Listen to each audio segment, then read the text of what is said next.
Samapakaya cha dharmasya sarvadharmasvarupine avatara varisthaya Ramakrishnaya te namaha.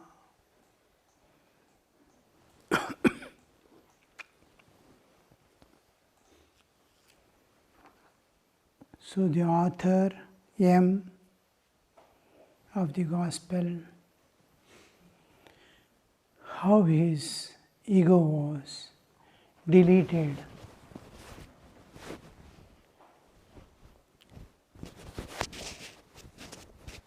Was erased by Sri Ramakrishna within 1 or 2 meetings. If ego is there, we can't achieve anything in our spiritual life, and we can never do any work of God. So the first thing is eradication of ego. We see in the Bhagavad Gita also, Sri Krishna removing Arjuna's ego totally.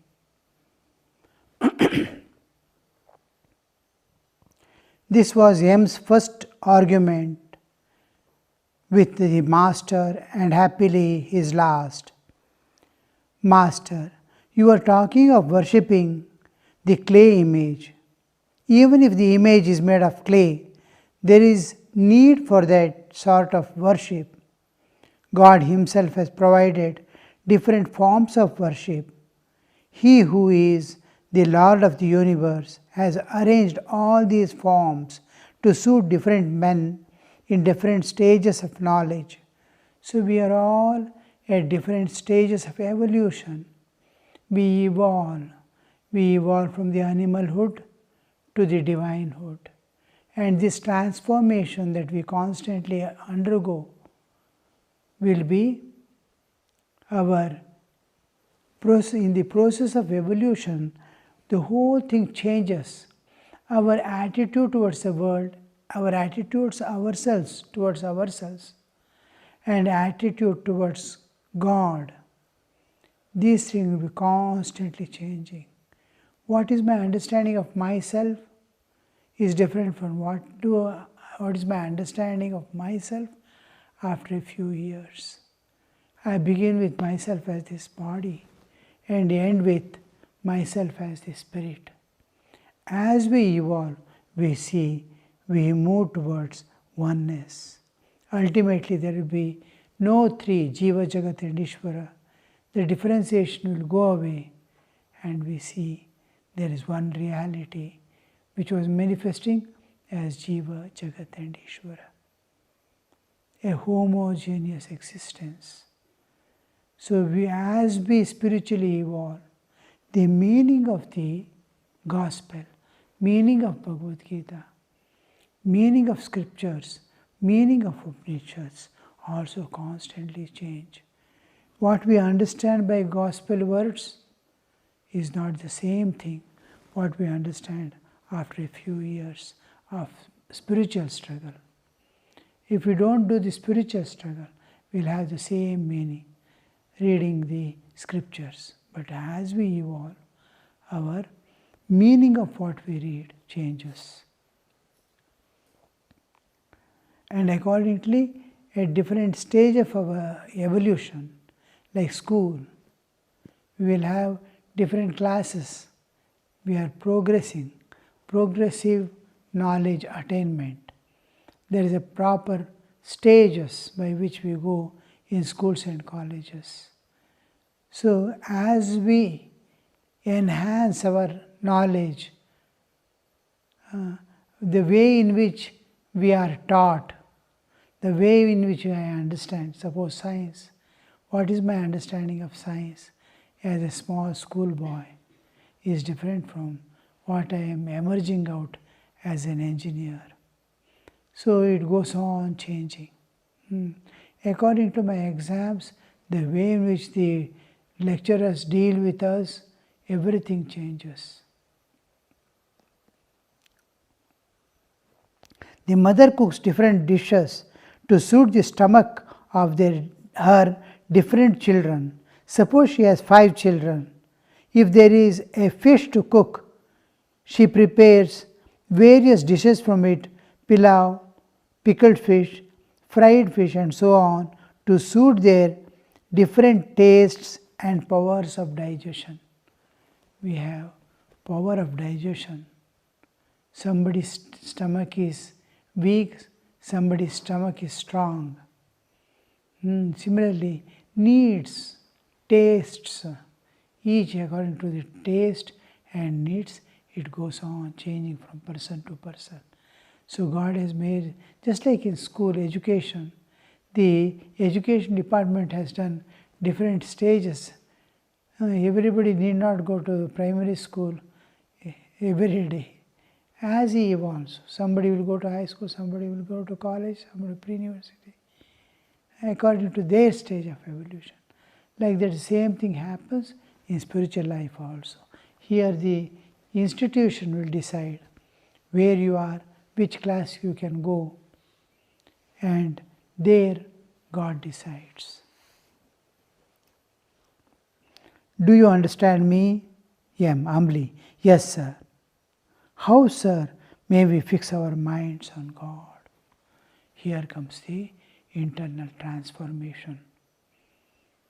Where he has got the transformation and how he is till now, his attention was in a different way on the world. He had not come to the, though he was talking about God and worship of God and all, it was like children taking the vows. God promise, God promise. The God doesn't have any meaning there, God promise. But here, like that, we speak of the God.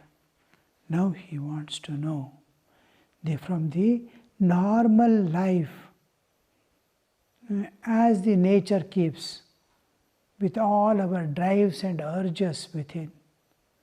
He has come to an understanding. I have to transcend this. I want to know, inquiry into it. How can I go ahead from the normal life to spiritual life? The first sign of a person has entered into spiritual life is that he will first see, how can I control my mind? How can I control myself? Sanyama, self-control. The important thing in yoga is Vang Nirodha. First step in yoga, control of tongue. Speak only when absolutely necessary, without which you cannot do anything. Vang Nirodha means not external Vang alone. Internal dialogues constantly going on in mind. Mind never stops, even for a while, to see what is happening to it. Mind continuously, non-stop works more effectively than the heart. Heart may stop, but mind will not stop. Even in dream, it continues to work, you see. Such active, and that to make it tranquil. Arjuna says, when Krishna says about yoga, Krishna, you have told very nice things which is impossible. Vayoriva sudushkaram. As if controlling wind, controlling mind is very difficult. So what yoga you are preaching, I don't think it will be possible for any one of us because of the mind which is uncontrollable. Krishna says, yes, my child. What you tell is true, mind is beyond control. But abhyasena tu kaunteya vairagyena cha grihyate. But it can be brought in control through constant efforts, repeated efforts. Abhyasa, vairagya, dispassion towards the world, not dislike, not running away from the world, but dispassion. It is there, it is there. It is not there, it is not there. If all things are there with me, then also my dependency is God.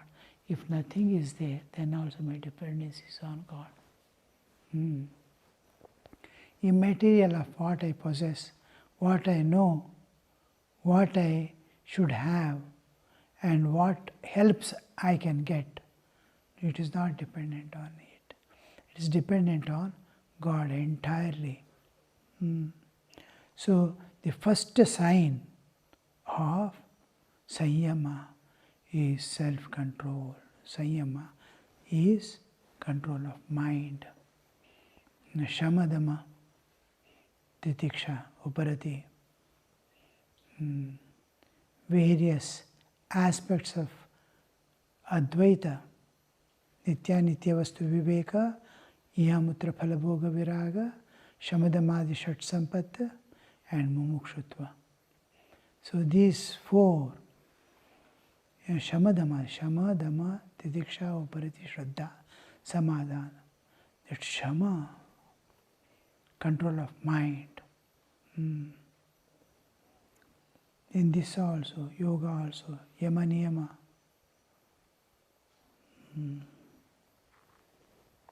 Begins with, that is, his whole attention was who is doing what? Who is doing what? Now his attention has gone from who is doing what should I do? The torch is turned towards himself. Till now, torch was on the others. Focus was on others. Why is he doing like that? Why is he doing like that? Why is he doing that? Now, what should I do? What should I do? From normal life to spiritual life. See the clear, specific question he is asking. Yes, sir. How, sir, then may we fix our minds on God? How can we fix our minds on God? Sri Ramakrishna. Repeat God's name and sing His glories. First thing is, call on God. Repeat His name and sing His glories. And keep holy company. Second, keep holy company. Third, now and then visit God's devotees and holy men. Mind cannot dwell on God if it is immersed day and night in worldliness, in worldly duties and responsibilities. It is most necessary to go into solitude now and then and think of God. Ekantavasa. Another important point. To fix the mind on God is very difficult in the beginning unless one practices meditation in solitude. When a tree is young, it should be fenced all around, otherwise it may be destroyed by cattle. See, clear and specific instruction. In Bhagavad Gita also we see Krishna specifically to do this. Manmana bhava, madbhakto, madhyaji, mam namaskuru. These are instructions, specific instructions. Yoga kshemam vahamyaham is his promises. Name bhakta pranashyati. These are all his promises.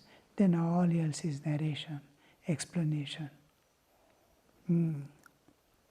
Here he says, first thing is to sing the names and glories of God. Names and glories of God. God's name, he later on explains, God's name is not an ordinary thing. It purifies mind and body. See, mind and body is what we have immersed in the color of the world. This color is very difficult to remove. Very difficult to remove. First thing, the moment the spiritual life begins, is dropping away the past. I saw one lady, Mataji, who was there in the Himalayas. One day I was talking, the way in which she was talking to me, I felt she was a householder earlier. Those who come to monastic life directly from brahmacharya, and if those who come from family life to monastic life, there is lot of difference. Their mind will be colored, the way in which they speak, somehow the ego, which is they want to protect their ego. This is, and then certain internal conflicts which do not interfere with Tyaga, but interferes with spiritual struggle. I can renounce and come away, family life, but to go ahead in spiritual life, that will be obstructing. From that I just asked her, were you in family life earlier? Were you married? She says, yes, Swamiji, I was married. Against my will, because of the force of parents and all other things.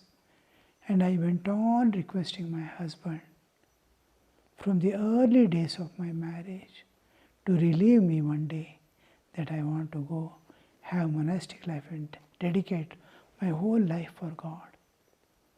He went on waiting. We got a child, and the child, when she was 6 years old, I could leave and come away. My husband blessed and released me from the family life. I came away. There was no conflict, there was no problem, everything was going on smoothly, and he blessed me and sent away. And I came. Then I asked, you have left one small girl of 6 years. Now you have left, it's already about 15 years. And what would be her state now?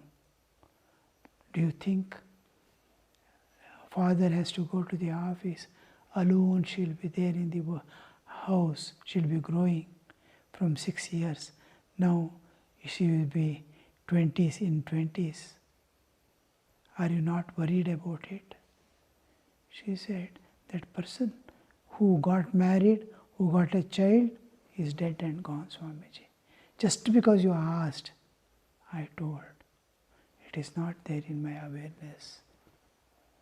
My past, that person itself is dead and gone. Arjuna, same thing happens. Arjuna's life. First thing, what medicine Krishna gives him is Advaita. You are not that body. First, the second chapter, first sermon of Krishna is, you are not this body. Same thing. I saw one Swami, that is Vinayakanandaji Maharaj, was the vice president of the Mutt and Mission, used to ask one brahmachari. Each time we go to bow down, he was blessed by that, Vinayakanandaji was blessed by Brahmanandaji Maharaj, his guru, that he will attain Brahmajnana in this very life. Because of the services he did during the last days of his life, he blessed him to have the Brahmajnana in this very life. You will have Brahmajnana in him. We saw in his old age how a Brahmajnani will be there on this earth. When a particular brahmachari of our training center used to go to him, he would ask one question, who are you? Swamiji is his very old age. He is in 80s. Then after a few days, 1 or 2 days, again when he comes for bowing down, every day we used to go to bow him down. And after 2 days, 1 or 2 days, he will again ask, "Who are you?" And he will reply, "I am so and so." He will tell his Purvashrama name. Then Maharaj will nod his head and keep quiet. Again after a few days, he will ask the same question, "Who are you?" That brahmachari used to think, old age, he forgets. He must have remembered some similar face or something that is asking me the same question again and again. He must have forgotten. Old age people forget, you see. Go on asking the same thing again and again. Like that. But when he asked about 5 or 6 times, within this one, he started getting doubt. He came and told me, and one of his batchmates, training center, like this it is happening. I told you have your guru. Vinayakanandaji Maharaj was his guru, from whom he had taken the mantra diksha. So you go and pray to him, tell him what is happening.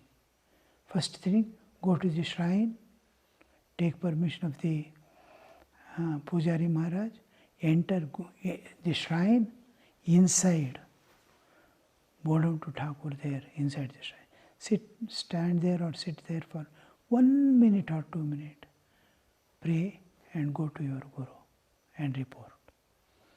Then he went and told his guru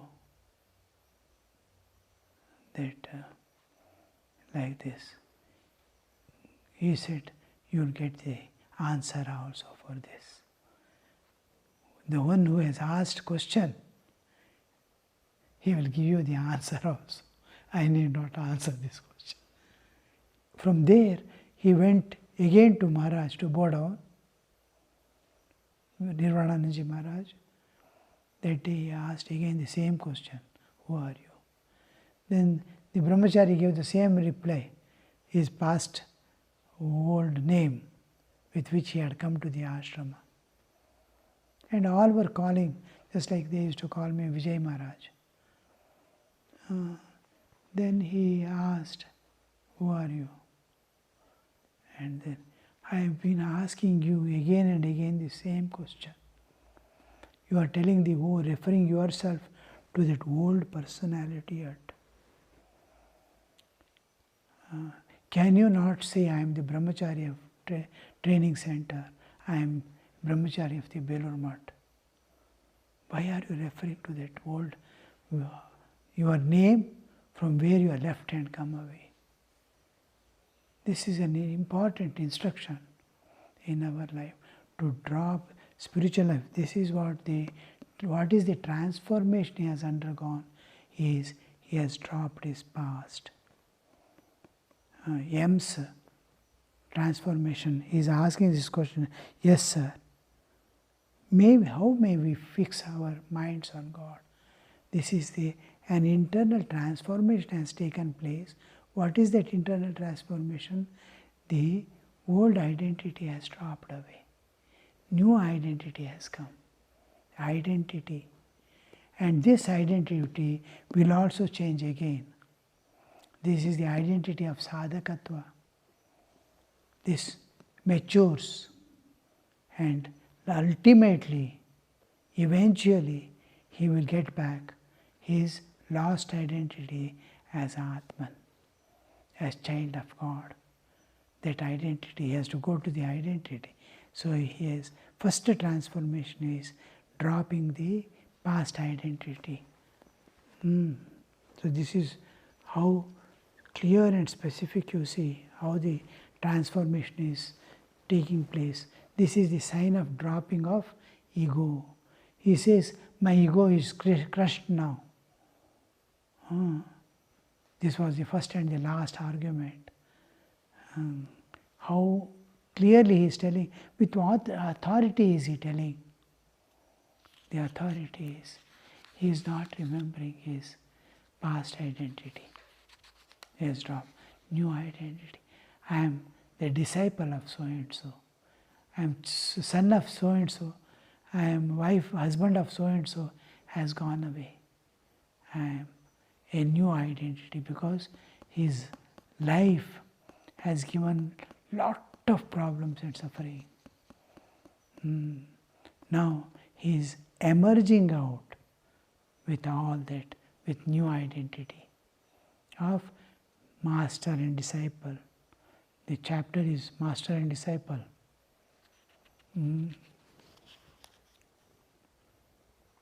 From the identity of a family person, he is coming to the, he doesn't know who is the master and who is the disciple.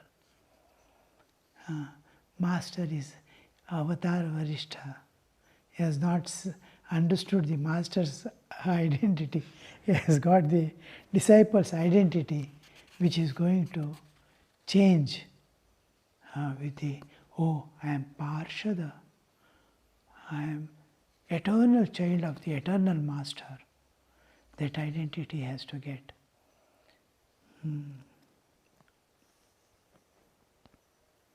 So, repeating the name of God. Name of God is something that purifies our body and mind. Mind, it is immersed in the world. Body, it is immersed in the world. That becomes purified. Means, as if when it came to this world, how pure, innocent and divine it was as a child. Same divinity comes back. Same purity comes back. Same purity. Body becomes pure, which was given to the world, which was put in the world. Mind becomes pure. Name of the God. Because this name of God, when we see, as we go to deeper layers of existence, astitva, we see these objects of the world,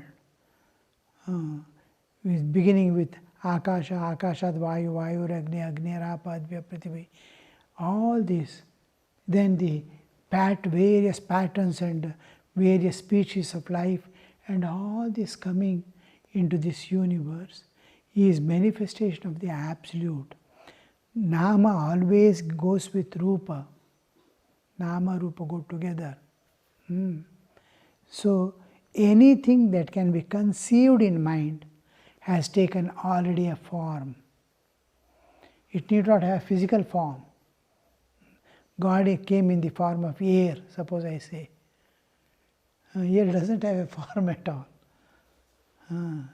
God came in the form of water. Water doesn't have specific form. It takes the form of the container. If you put in this bottle, it will take the shape of this bottle.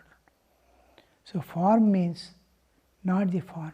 It can be conceived by, whatever is conceived by mind has got already form. It has formed. God was there in the form of space, Akasha. Akasha is akhanda. You cannot cut it. It doesn't have form. Space you cannot chisel out and make a form. In the form of, we use the term form. Because I can know what is meant by space. Space means what? I know. It is within the conception of mind. Whatever can be thought through mind can be felt through heart. It is love, suppose, patriotism. Patriotism, show me patriotism means where to show. Love, where to show? You can't show. These are abstract things but can be conceived. The moment it has form. If it can be conceived by mind, it has a form. Nama. So that form, Nama and Rupa go together. God, I conceive by my mind. God is such a such thing. It need not have a form at all. It can be without form. Nirguna Nirakara, it can be like Allah without form. But it is, you have conceived it in mind. You know what is Allah.